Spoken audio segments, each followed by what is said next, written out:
śaraṇāgati. And I'm hoping today also I can go through, I can sing some of Srila Bhaktivinoda Thakur's songs on śaraṇāgati. On each one of these, like pick one song for each category, each one of the components of śaraṇāgati. But first, let's just try reciting this again. So, anukulyasya sankalpa, making a firm vow to only adopt those things that are favorable for bhakti. I'm only going to do that which is favorable for bhakti. Pratikulyasya varjanam, and I'm going to varjanam, I'm going to reject all of that which is pratikul. Pratikulyasya varjanam. And all those things that are unfavorable to bhakti, I'm going to reject that. Pratikulyasya varjanam. And I'm going to have full trust, full vishvas, trust, faith, that rakshishyatiti, that Krishna will protect me in all situations. Krishna will protect me. Rakshishyatiti vishvaso goptrite varanam tata. And I will completely accept varanam, that Krishna is my, I will accept Krishna's guardianship, goptritve. Krishna is my only guardian, my only maintainer. I'm fully dependent on Krishna. Goptritve varanam tata. So remember, anukulyasya sankalpa, pratikulyasya varjanam, rakshisyatiti vishvaso, goptritve varanam tata.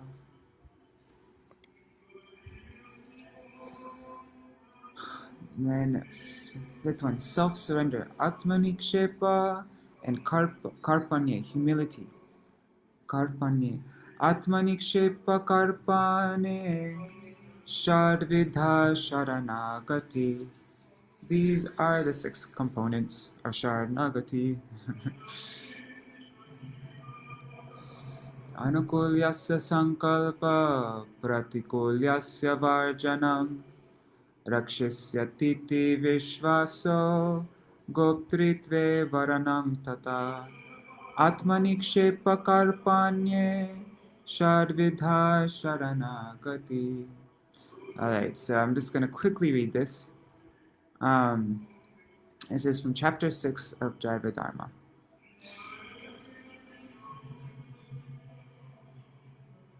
Is the kirtan in the background too loud?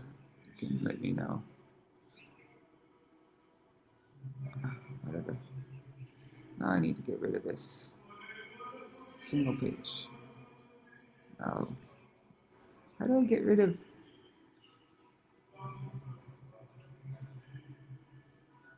Oh, there. Duh.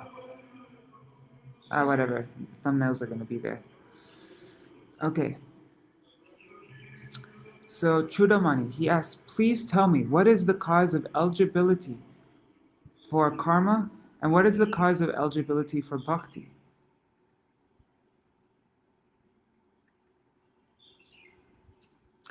So Vaishnav Das says, Tat karma yogya svabhava janma. Nature, birth, and other such practical causes that make one suitable for a particular type of work are the sources of eligibility for karma. The source of eligibility for bhakti is tattvika śraddhā, faith that is rooted in the absolute truth.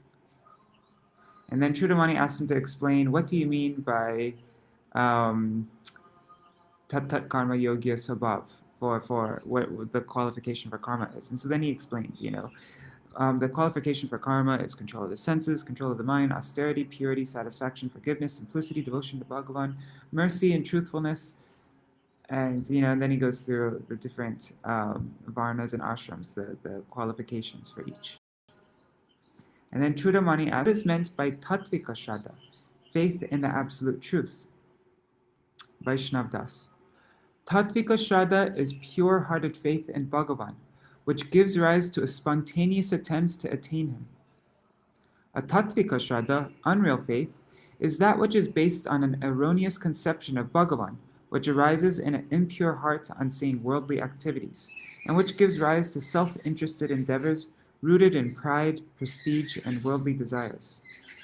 Some Mahajans have described Tattvika Śraddhā as Shastriya Śraddhā, faith in the scriptures, like Srila Jiva Goswami, he writes. It is this Tattvika Śraddhā that is the cause of eligibility for bhakti. So this is the first thing in bhakti, very first step. The first thing that will stay with us forever in bhakti is our Śraddhā. It's the first transcendental thing that we get. That's which is in our sarup, in our eternal sarup. So Chudamani says, let us admit that some people have developed faith in the Shastras, although their natures are not elevated. Are such people also eligible for bhakti? So remember, he just explained what the eligibility for karma is, and he explained all these different good qualities, cleanliness, etc. And so if somebody doesn't have any of those good qualities, are they still also eligible for bhakti just because of faith? Śraddhā is the only cause of eligibility for bhakti. Nature is the cause of eligibility for karma, but not for bhakti. So you can have a bad nature, but have faith, and then you're eligible for bhakti. This is clearly stated in the following shlokas from Srimad Bhagavatam, 11:20, verses 27 to 28. Jata Śraddho Katashu Nirvina Sarva Karmasu Veda Dukatmakan Kaman Parityagepya Nishvara Tato Bhajetamam Prita Śraddha Lordrida Nishtaya Jushamanushchatan Kaman Duko Darkangshat Karhayan. A sadhak who has developed faith in narrations about me and who is disgusted with all kinds of fruitive activity may still be unable to give up material enjoyment and the desire for such enjoyment. Knowing that such so-called pleasures are actually sources of misery, he should condemn himself while attempting to enjoy them. Thereafter, in due course of time, he may be able to worship me with love, faith, and fixed determination. Wow, I want to memorize this verse. This is really... Proktena bhakti yogena bhajata masakrin mune kamahridda nashyanti sarve maye hridi stite vidyate hridaya krantis chidyante sarva samshaya kshiyante chasya karmani mai drishte kilatmani. When the sadhak constantly worships me by the method of bhakti yoga that I have described, I come and sit in his heart. As soon as I am established there, all material desires and sanskars, the impressions on which the material desires are based, are destroyed. When the sadhak directly sees me as Paramatma situated in the hearts of all living entities, the knot of the false ego in his heart is pierced. All of his doubts are cut to pieces, and his desires for fruitive activities are completely eradicated. And because time is almost over, I'm not going to read the Sanskrit. Actually, no, I should read the Sanskrit. Yat karma bir yat tapasya jnana vairagyatascha yogena dhanadharmena shreyo bir itararipi sarvamad bhakti yogena mad bhakto lapatenjasa svarga pavargam madhama kantajit yadi vanshati. Whatever results are obtained with great difficulty through fruitive activities, austerity, knowledge, renunciation, practices of yoga, charity, religious duties, and all other auspicious types of sadhana, are easily obtained by my bhaktas through the power of bhakti yoga. Although my bhaktas are free from all ambition, they could easily obtain promotion to the celestial planets, or attain liberation, or residence in Vaikuntha, if they at all desired such things.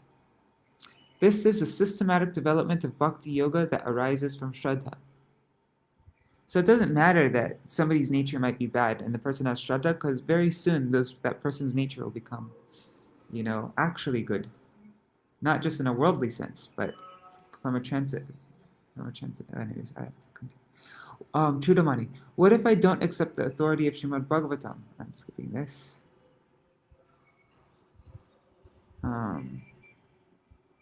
Okay. Look here, the provision found in our Shastras for determining caste and birth seems to me to be superior. One who has taken birth in a Brahmin family comes to the platform of knowledge by regular practice of Sandhya Vandana, and in the end he is destined to obtain liberation. I cannot understand how Śraddhā develops. Bhagavad Gita and Srimad Bhagavatam explain that bhakti arises from Śraddhā, but I would like to know clearly what the jiva should do to attain this Śraddhā. Vaishnav Das. Śraddhā is the jiva's nitya swabhav, the jiva's eternal nature. But faith in the performance of varnashram duties does not arise from this eternal nature. Rather, it arises from naimatik swabhav, the circumstantial or temporary nature. It is said in Chandogya Upanishad. Sanat Kumar said, when a person develops Śraddhā, he can think about a subject and understand it, whereas one cannot do so without Śraddhā. Indeed, only a person who has Śraddhā can reflect upon anything. Therefore, you must inquire very specifically about Śraddhā. Narad said, O Master, I particularly wish to know about this Śraddhā. Some people who are learned in the conclusions of the Shastras have explained that the word Śraddhā means to have faith in the Vedas and in the words of Sri Guru. This meaning is not wrong, but it is not entirely clear. In our Sampradaya, the meaning of the word Śraddhā is given as follows. Śraddhā tvanyopaya varjam bhakti unmukhi chitta vritti vishesha. Amnaya Sutra 57. Śraddhā is the characteristic function of the heart that strives toward bhakti alone, which is totally devoid of karma and gyan, and which desires nothing other than the exclusive pleasure of Krishna. Oh my god, my screen is frozen? Uh-oh. Well, anyways, it's time for me to read Srimad Bhagavatam now, so I just have to continue on. When the sadhak regularly hears the instructions of sadhus and the association of Shuddha Bhaktas, a conviction arises in his heart that he cannot obtain his eternal welfare by methods of karma, gyan, yoga, and so on, and that he has no means of success unless he takes exclusive shelter at the lotus feet of Sri Hari. When this conviction appears, it may be understood that Śraddhā has arisen in the sadhak's heart.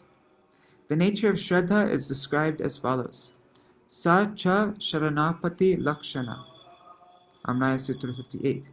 Śraddhā is characterized by its external symptom known as śaraṇāgati, surrender to Sri Hari. Śaraṇāgati is described in these words. Anukulyasya sankalpa pratikulyasya varjanam rakshasya titi vishvaso goptritve varanam tata atmanikshepa karpanye shadvidha śaraṇāgati. It's 7 o'clock. I have to start Srimad Bhagavatam reading now. I'm just gonna finish this though. Okay. There are 6 symptoms of self-surrender.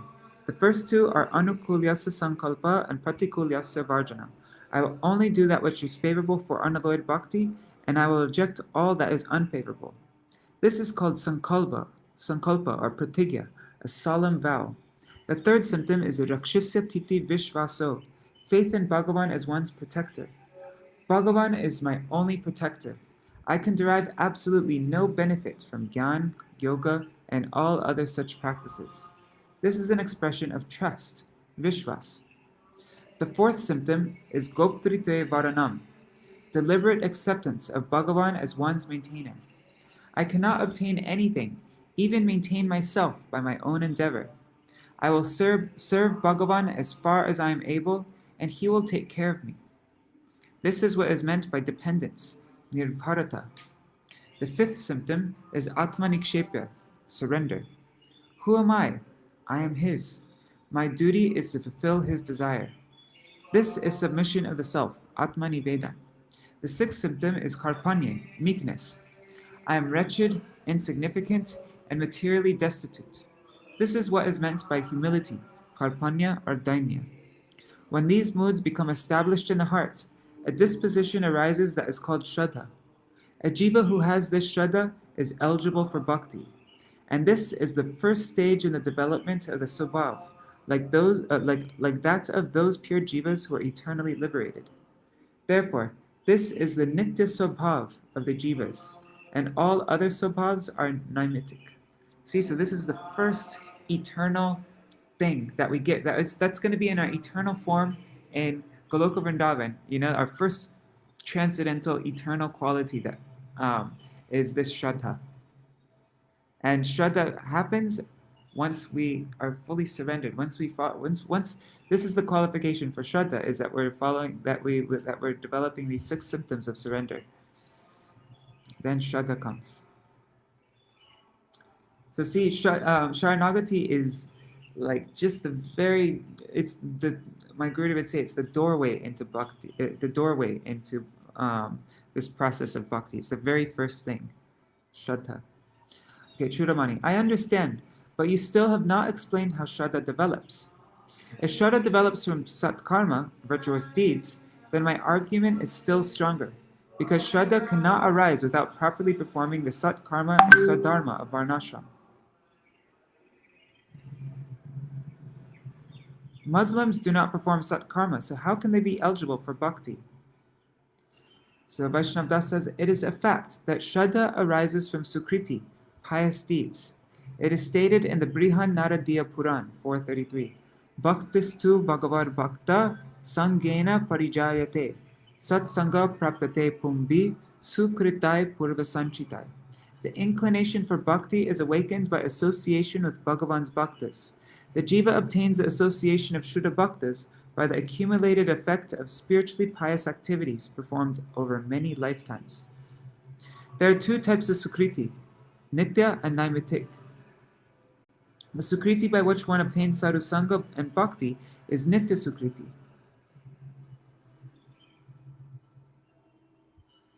Okay, I need to end because I am 3 minutes late for my Srimad Bhagavatam class. But anyhow, this is the main thing I wanted to read. This is all really important, but yeah. Anyhow, I'm going to go live another time to, where is it?